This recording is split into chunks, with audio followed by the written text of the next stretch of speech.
कृपया वीडियो में नए हैं तो वीडियो को लाइक एंड सब्सक्राइब करें। विचारों को बार बार दोहराने यानी विचारों के संप्रेषण, जिसे इंग्लिश में अफर्मेटिव कहा जाता है, इसके बारे में महाभारत के कृष्ण व अर्जुन के उदाहरण के साथ आपको बताएंगे कि कैसे एक विचार को बार बार दोहराते रहने से वह विचार हमारे जिंदगी पर असर करता है। इसी बात से अनजान कई लोग रोजाना नकारात्मक विचारों को बार बार सोचकर अपने जीवन को नर्क बना रहे हैं। तो सुनिए कैसे बार बार बुरे विचारों को सोचने से हमारे जीवन में भी बुरा होने लगता है।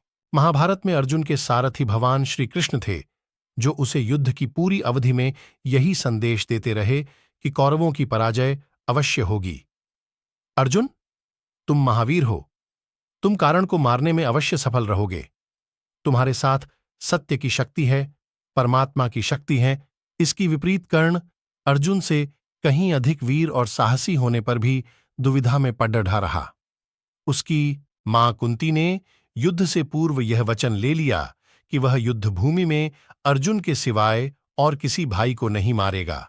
जीवन भर सारथी पुत्र कहे जाने वाले महापराक्रमी कर्ण के मन में कितना द्वंद्व और दुख रहा होगा कि उसको जन्म देने वाली माता कुंती ने उसे अपना पुत्र स्वीकारा भी तो कब, जब वह अपने जीवन के सबसे भीषण और निर्णायक युद्ध महाभारत में कौरवों का सेनापति घोषित कर दिया गया। एक ओर अपने भाई और दूसरी ओर जीवन भर कठिनाइयों में साथ देने वाले मित्र का प्रेम, और उसने कर्तव्य पालन के नाते दुर्योधन का साथ देने का ही निर्णय किया।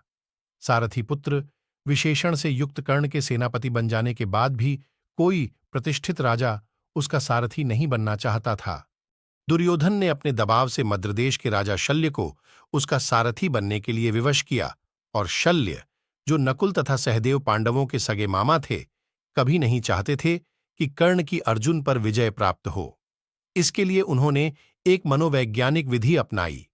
कर्ण का रथ चलाते हुए भी वह उससे बार बार यह कहते रहे कि तुम अर्जुन से हार। दुर्योधन ने अपने दबाव से मद्रदेश के राजा शल्य को उसका सारथी बनने के लिए विवश किया, और शल्य, जो नकुल तथा सहदेव पांडवों के सगे मामा थे, कभी नहीं चाहते थे कि कर्ण की अर्जुन पर विजय प्राप्त हो। इसके लिए उन्होंने एक मनोवैज्ञानिक विधि अपनाई। कर्ण का रथ चलाते हुए भी वह उससे बार बार यह कहते रहे कि तुम अर्जुन से हार जाओगे। इस बात को उन्होंने अनेक प्रकार से इतनी बार कहा कि कर्ण भी कसमसा उठा।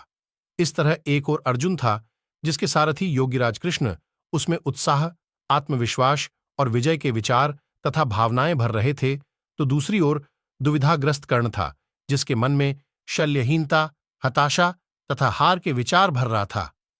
अंत में कर्ण अर्जुन के बाणों से धाराशायी हो गया और उसकी हार हो गई। इस कथा में एक मनोवैज्ञानिक सत्य छिपा हुआ है। वह सत्य है विचारों की शक्ति का। हम जिस विचार से सम्मोहित हो जाते हैं, वैसे ही बन जाते हैं। हमारे मनोमस्तिष्क में दूसरों के द्वारा कही हुई बातों, दृश्यों, स्मृतियों आदि के द्वारा भांति भांति के विचार उठते रहते हैं। इसीलिए मनोचिकित्सक तथा आध्यात्मिक सदैव स्वास्थ्य, सुख तथा सफलता के विचारों को रखने की सलाह देते हैं। इससे यह सिद्ध है कि हमारे मंगलमय विचार का शरीर तथा मन पर शुभ प्रभाव पड्डिडिएचता है, और अशुभ विचार का प्रभाव अशुभ पड्डिडिएचता है। इस तरह कर्ण और अर्जुन दोनों में विचारों का संप्रेषण किया गया, और जिसको जिस विचार का संप्रेषण दिया गया उसके साथ वैसे ही हुआ। हम रोजाना अपनी जिंदगी के बारे में कैसे महसूस करते हैं, यही हमारे आने वाले कल का निर्माण करता है। इसलिए हमेशा सकारात्मक रहे, ताकि आपके जीवन में आने वाला पल आपको ढेर सारी प्रगति कराए।